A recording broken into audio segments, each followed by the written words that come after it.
Here at the family table, our political panel joins me now, Tiffany Smiley and John McCarthy. Tiffany, a Republican strategist and founder of Endeavor PAC. John, Democratic strategist, former senior advisor to President Biden. Okay, I'm going to play you soundbite, that sound on tape, ladies and gentlemen. That's what SOT means.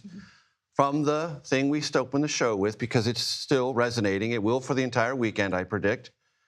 When both Zohran Mamdani, mayor-elect of New York, and President Trump were asked about their style in politics, and they both addressed it. Listen.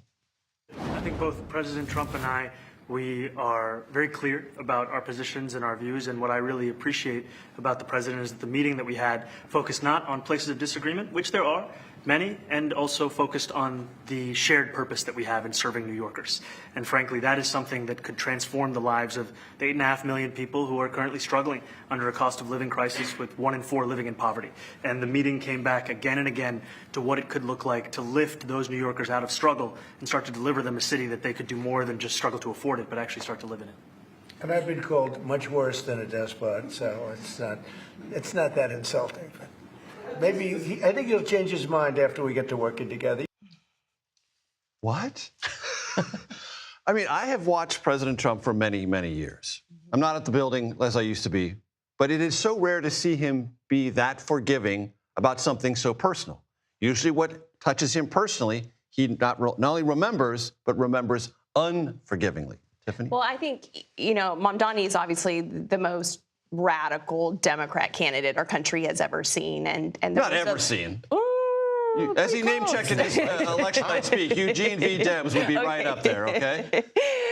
But mayor-elect of the largest city in our country. And I think, there's probably a lot of people kind of taking a sigh of relief watching this meeting. You think of the financial markets, the real estate developers. There was a lot of people that had anxiety about the future of Mamdani running New York City. So it's refreshing in a sense to see them be able to put their political kind of hats aside and address the policy.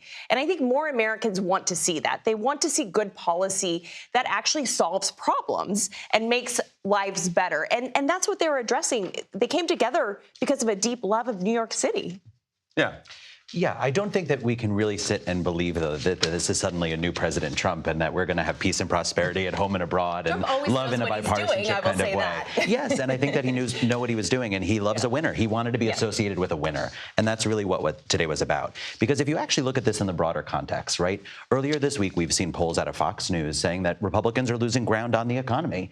A couple weeks ago, after the election, we saw that Donald Trump's party basically lost the inroads that they had made with Democratic voters. So Donald Trump is in need of a reset. And I think that he is realizing that the Democratic message that's focusing in on affordability is resonating with people. So he's, I don't know that he's someone who really latches into a hard political construct. He's looking to be with a winner. Well, Tiffany, from a Republican perspective, because the RNC said it, the National Republican Congressional Campaign Committee has said it, they want to make Zohran Mamdani a kind of avatar for the worst of the Democratic Party nationally. They sort of want to associate anyone who's in any given race in any different congressional district or state, a Zohran Mamdani-like Democrat. Did what the president do or say today in any way undercut that and make that strategy less worthwhile? I think that's still to be played out, perhaps. But it certainly created some instability there. But what he also did is he gave him a platform.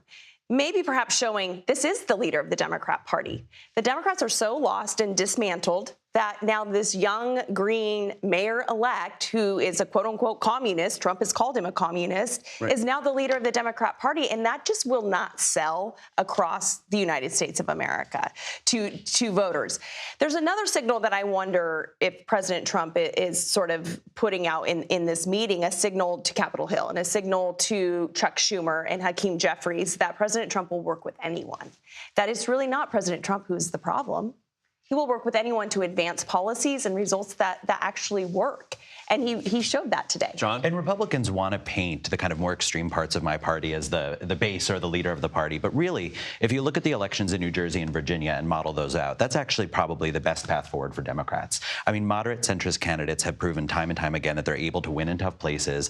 And that if we're going to be a majority party, is where the party really needs to get back to. And one of the other lessons, it seemed to me, John, from Virginia and New Jersey, and I'd like your thoughts on this, is You can be anti-Trump, but that can't be your lead item. No, Democrats need to be for something, not just against it.